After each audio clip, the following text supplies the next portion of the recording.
ओम नमः शिवाय। हर हर महादेव। प्रिय श्रोतागणों, यह कथा शिव पुराण चतुर्थ खंड से ली गई है। आज हम जिस पावन कथा को सुनने जा रहे हैं वह हमें भगवान गणेश की अद्भुत महिमा और उनके अग्रपूज्य होने के रहस्य से परिचित कराती है।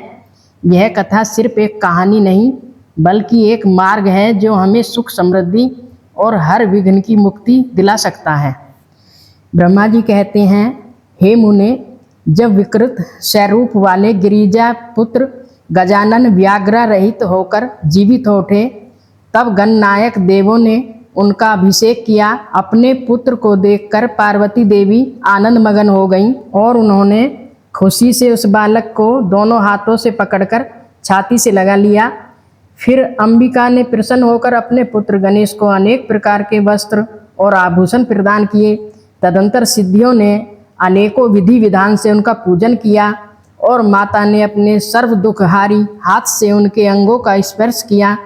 इस प्रकार शिव पत्नी पार्वती देवी ने अपने पुत्र का सत्कार करके उसका मुख चूमा और प्रेम पूर्वक उसे वरदान देते हुए कहा, बेटा, इस समय तुझे बड़ा कष्ट झेलना पड़ा है, किंतु अब तू कृतकृतज्ञ हो गया है, तू धन्य है। अब से संपूर्ण देवताओं में तेरी अग्र पूज्य होती रहेगी और तुझे कभी दुख का सामना नहीं करना पड़ेगा, क्योंकि इस समय तेरे मुख पर सिंदूर दिख रहा है। इसलिए मनुष्यों को सदा सिंदूर से तेरी पूजा करनी चाहिए। जो मनुष्य पुष्प, चंदन, सुंदर गंध, निवेद, रमणीय आरती, तांबूल और दान से तथा परिक्रमा और नमस्कार करके विधि पूर्वक तेरी पूजा करेगा, उसे सारी सिद्धियां हस्तगस्त हो जाएंगी और उसके सभी प्रकार के विघ्न नष्ट हो जाएंगे। इसमें लेस मात्र भी संशय नहीं है। ब्रह्मा जी कहते हैं, हे मुने, महेश्वरी देवी ने अपने पुत्र गणेश से यों कहकर उसे नाना प्रकार की वस्तुएं प्रदान करके पुनः उसका भी नंदन किया। विप्र तब गिरिराज की कृपा से उसी क्षण देवताओं ने और शिव गणों का मन विशेष रूप से शांत हो गया। तदंतर इंद्र आदि देवताओं ने खुशी से शिवा की स्तुति की और उन्हें प्रसन्न करके वे भक्ति भावित चित्त से गणेश देव को लेकर शिव जी के समीप चले। वहां पहुंचकर उन्होंने त्रिलोकी की कल्याण कामना से भवानी के उस बालक को शिव जी की गोद में बैठा दिया। तब शिव जी भी उस बालक के मस्तक पर अपना कर कमल फेरते हुए देवताओं से बोले, यह मेरा दूसरा पुत्र है। तत्पश्चात गणेश ने भी उठकर शिव जी के चरणों में अभिवादन किया। फिर पार्वती को, मुझको, विष्णु को और नारद आदि सभी ऋषियों को प्रणाम करके आगे खड़े हो गए। उन्होंने कहा, यो अभिमान करना मनुष्यों का स्वभाव ही है, अतः आप लोग मेरा अपराध क्षमा करें। तब शंकर और विष्णु, इन तीनों देवताओं ने एक साथ ही प्रेम पूर्वक उन्हें उत्तम वर प्रदान करते हुए कहा, हे सूरवरों, जैसे त्रिलोकी में हम तीनों देवों की पूजा होती है, उसी तरह तुम सबको इन गणेश का भी पूजन करना चाहिए। मनुष्यों को चाहिए कि पहले इसकी पूजा करके तत्पश्चात हम लोगों का पूजन करें। ऐसा करने से हम लोगों की पूजा संपन्न हो जाएगी। हे देवगणों, यदि कहीं इनकी पूजा पहले न करके अन्य देव का पूजन किया गया तो उस पूजन का फल नष्ट हो जाएगा।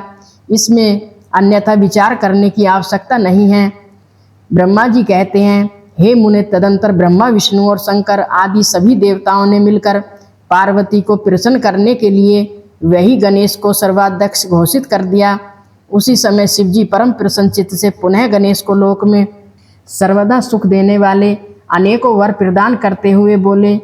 शिवजी ने कहा, हे गिरिराज नंदन, निसंदेह मैं तुझ पर परम प्रसन्न हूँ। मेरे प्रसन्न हो जाने पर अब तू सारे जगत को ही प्रसन्न हुआ समझ। अब कोई भी तेरा विरोध नहीं कर सकता। तू शक्ति का पुत्र है, अतः अत्यंत तेजस्वी है। बालक होने पर भी तूने महान पराक्रम प्रकट किया है, इसलिए तू सदा सुखी रहेगा। विघ्न नाश के कार्य में तेरा नाम सबसे श्रेष्ठ होगा। तू सबका पूज्य है, अतः अब मैं तेरे संपूर्ण गणों का अध्यक्ष हो जाऊंगा। इतना कहने के पश्चात महात्मा शंकर अत्यंत प्रसन्नता के कारण गणेश को पुनः वरदान देते हुए बोले, हे गणेश्वर, तू भाद्रपद मास के कृष्ण पक्ष की चतुर्थी तिथि को चंद्रमा का शुभोदय होने पर उत्पन्न हुआ है। जिस समय गिरिराज सुंदर चित्त से तेरा रूप प्रकट हुआ है, उस समय रात्रि का प्रथम पहर बीत रहा था। इसलिए उसी दिन से आरंभ करके उसी तिथि में तेरा उत्तम व्रत करना चाहिए। यह व्रत परम शोभन तथा संपूर्ण सिद्धियों का प्रदाता है। वर्ष के अंत में जब पुनः वही चतुर्थी आ जाए तब तक मेरे कथा अनुसार तेरे व्रत का पालन करना चाहिए। जिन्हें संसार में अनेकों प्रकार के अनुपम सुखों की कामना हो, उन्हें चतुर्थी के दिन भक्तिपूर्वक विधि सहित तेरा पूजन करना चाहिए। जब मार्गशीर्ष मास के कृष्ण पक्ष की चतुर्थी आए तब उस दिन प्रातःकाल स्नान करके व्रत के लिए ब्राह्मणों से निवेदन करें। पूर्वोक्त विधि से उपवास करें। फिर धातु की मूंगे की, श्वेत मदार की अथवा मिट्टी की मूर्ति बनाकर उसकी प्राण प्रतिष्ठा करें और भक्ति भाव से नाना प्रकार के दिव्य गंधों, चंदनों और पुष्पों से उसकी पूजा करें। पुनः रात्रि का प्रथम पहर बीत जाने पर स्नान करके दुर्वा दलों से पूजन करना चाहिए। यह दुर्वा जड़ रहित 12 अंगुल लंबी और 3 गांठों वाली होनी चाहिए। ऐसी 101 अथवा 21 दुर्वा से उस स्थापित प्रतिमा की पूजा करें। तत्पश्चात धूप दीप, अनेक प्रकार के नैवेद्य, तांबूल, अर्घ्य और उत्तम उत्तम पदार्थों द्वारा गणेश की पूजा करें और स्वैतन करके उसके आगे प्राणिपात करें। यों गणेश की पूजा करने के पश्चात बाल चंद्रमा का पूजन करें। तत्पश्चात हर्षपूर्वक ब्राह्मणों की पूजा करके उन्हें मिष्ठान अन्न का भोजन कराएं। उनके भोजन कर लेने के बाद स्वयं ही नमक रहित मिष्ठान अन्न का ही प्रसाद पाएं। फिर गणेश का स्मरण करके अपने सभी नियमों का विसर्जन कर दें।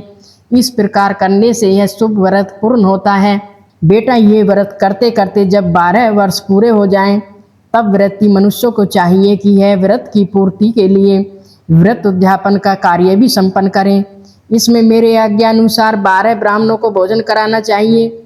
व्रती को चाहिए कि वह एक कलश स्थापित करके उस पर तेरी मूर्ति की पूजा करें। तत्पश्चात वेद विधि के अनुसार वेदी का निर्माण करके उस पर अष्टदल कमल बनाएं। फिर उसी पर धन की कंजूसी छोड़कर हवन करें। पुनः मूर्ति के सामने 2 स्त्रियों और 2 बालकों को बिठाकर विधि पूर्वक उनकी पूजा करें और सादर उन्हें भोजन कराएं। रात में जागरण करें। प्रातःकाल पुनः पूजन करके पूर्व राग गमन के लिए विसर्जन कर दें। बालकों से आशीर्वाद ग्रहण करें, स्वचित वाचन कराएं और व्रत की पूर्ति के लिए पुष्पांजलि निवेदित करें। फिर नमस्कार करके नाना प्रकार के कार्यों की कल्पना करें। इस प्रकार जो इस व्रत को पूर्ण करता है उसे अभिष्ट फल की प्राप्ति होती है। गणेश जो श्रद्धा सहित अपनी शक्ति के अनुसार नित्य तेरी पूजा करेगा, उसका सभी मनोरथ सफल हो जाएंगे।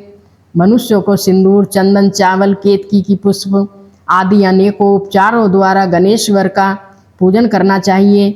जो लोग नाना प्रकार के उपचारों से भक्ति पूर्वक तेरी पूजा करेंगे, उनके विघ्नों का सदा के लिए नाश हो जाएगा और उनकी कार्य सिद्धि होती रहेगी। सभी वर्णों के लोगों को, विशेषकर स्त्रियों को यह पूजा अवश्य करनी चाहिए तथा अभ्युदय की कामना करने वाले राजाओं के लिए भी यह व्रत आवश्यक है। व्रती मनुष्य जिस जिस वस्तु की कामना करता है उसे निश्चय ही यह वस्तु प्राप्त हो जाती है। अतः जिसे किसी वस्तु की अभिलाषा हो उसे अवश्य तेरी सेवा करनी चाहिए। अब ब्रह्मा जी कहते हैं, हे मुने, जब शिवजी ने महात्मा गणेश को इस प्रकार वर प्रदान किया तब संपूर्ण देवताओं ने, श्रेष्ठ ऋषियों और शिव के प्यारे समस्त गणों ने तथास्तु कहकर उनका समर्थन किया और अत्यंत विधि पूर्वक गणाधिदेश का पूजन किया। तत्पश्चात शिव गणों ने आदर पूर्वक नाना प्रकार की पूजन सामग्री से गणेश्वर की विशेष रूप से अर्चना की और उनके चरणों में प्रणाम किया। मुनीश्वर उस समय गिरिराज देवी को जो आनंद प्राप्त हुआ उसका वर्णन मेरे चारों मुखों से भी नहीं हो सकता, तब फिर मैं उसे कैसे बताऊं। उस अवसर पर देवताओं की दंदुभियाँ बजने लगीं, अप्सराएं नृत्य करने लगीं, गंधर्व श्रेष्ठ गान करने लगे और पुष्पों की वर्षा होने लगी। इसी प्रकार गणेश के गणाधीश पद पर प्रतिष्ठित होने पर वहाँ महान उत्सव मनाया गया। सारे जगत में शांति स्थापित हो गई और सारा दुख जाता रहा। नारद, शिव और पार्वती तो विशेष आनंद प्राप्त हुआ और सर्वत्र अनेक प्रकार के सुखदायक मंगल होने लगे। तदंतर संपूर्ण देवगण और ऋषिगण जो वहाँ पधारे हुए थे वे सभी शिव की आज्ञा से अपने अपने स्थान को चले। उस समय वे शिव जी की स्तुति करके गणेश और पार्वती की बारंबार प्रशंसा कर रहे थे और कैसा अद्भुत युद्ध हुआ, यूँ परस्पर वार्तालाप करते हुए चले जा रहे थे। इधर जब गिरिराज देवी का क्रोध शांत हो गया, तब शिवजी ने, जो स्वात आत्मा राम होते हुए भी सदा भक्तों का कार्य सिद्ध करने के लिए उद्यत रहते हैं, गिरिराज के सन्निकट गए और लोगों की हित कामना से पूर्वतः नाना प्रकार के सुखदायक कार्य करने लगे। तब ब्रह्मा और विष्णु दोनों भक्ति पूर्वक शिव शिवा की सेवा करके शिव की आज्ञा ले अपने अपने धाम को लौट आए। जो मनुष्य जितेंद्रिय होकर इस परम मांगलिक आख्यान को स्मरण करता है, वह संपूर्ण मंगलों का भागी होकर मंगल भवन हो जाता है। इसके सुनने से पुत्रहीन को पुत्र की प्राप्ति होती है, निर्धन को धन की, और भार्या आर्थी को भार्या की, प्रजा आर्थी को प्रजा की, रोगी को आरोग्य की और अभागे को सौभाग्य की प्राप्ति होती है।